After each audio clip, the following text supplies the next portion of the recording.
కాళేశ్వరం బ్యారేజీలపై justice PC Ghosh commission నివేదిక ఆధారంగా తదుపరి చర్యల అంశాన్ని కేంద్ర దర్యాప్తు సంస్థ సీబీఐకి అప్పగించే ప్రక్రియ వేగం అందుకుంది. జస్టిస్ పీసీ ఘోష్ కమిషన్ నివేదికపై శాసనసభలో చర్చ తర్వాత కేసును సీబీఐకి అప్పగిస్తున్నట్లు సీఎం ప్రకటించారు. దీనికి సంబంధించిన లేఖను కేంద్ర హోంమంత్రిత్వ శాఖకు రాష్ట ప్రభుత్వం పంపింది. నీటిపారుదల శాఖ అధికారులు మంత్రి అనుమతి తర్వాత ముఖ్యమంత్రి ఆమోదం సైతం తీసుకుని రాష్ట హోంశాఖ నుండి కేంద్ర హోంశాఖకు లేఖను పంపారు.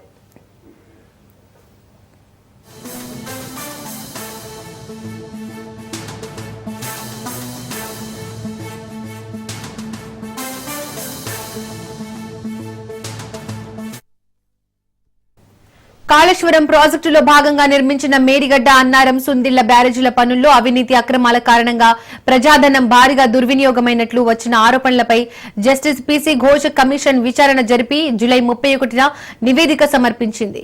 బ్యారేజీల నిర్మాణంలో జరిగిన తప్పులు, అవకతవకలను కమిషన్ వెలుగులోకి తెచ్చింది. అనేక లోపాలు, అక్రమాలను గుర్తించింది. రాష్ట మంత్రివర్గ నిర్ణయం మేరకు నివేదికను శాసనసభలో ప్రవేశపెట్టి చర్చించారు.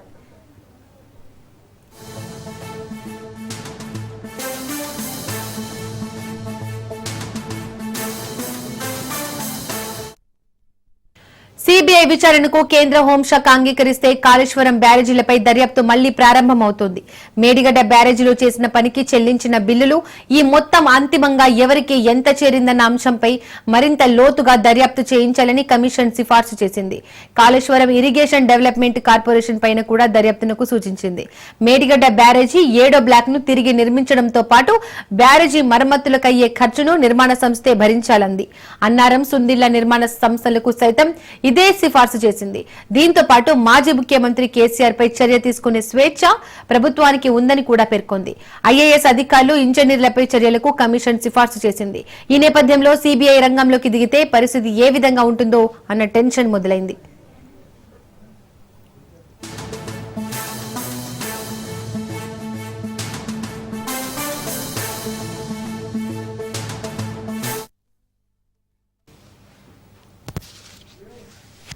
తెలంగాణలో కేసుల విచారణ చేపట్టడానికి సీబీఐకి అడ్డంకులేమీ లేవని ముఖ్యమంత్రి రేవంత్ రెడ్డి స్పష్టం చేశారు.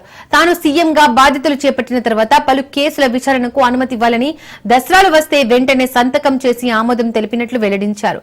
ఇది నిరంతరం జరిగే సాధారణ ప్రక్రియ. ఇప్పుడు కాళేశ్వరం ప్రాజెక్టు నిర్మాణంలో జరిగిన అవకతవకలపై విచారణ చేయాలని సీబీఐని కోరుతూ రాష్ట్ర శాసనసభ నిర్ణయించినందున అవరోధం ఏమీ ఉండదన్నారు. ఇక ఇదే అంశానికి సంబంధించి మోర్ డీటెయిల్స్ మా ప్రతినిధి రాజు అందిస్తారు. రాజు, రైట్ సాల్ని కేంద్ర హోంశాఖకు తెలంగాణ రాష్ట్ర హోంశాఖ లేఖ రాసింది. కాళేశ్వరం కమిషన్ పీసీ పినాకి ఘోష్ ఇచ్చినటువంటి ఈ యొక్క నివేదిక ఆధారంగా ఇటీవల శాసనసభలో ఈ ఆదివారం పెద్ద ఎత్తున చర్చ జరిగింది.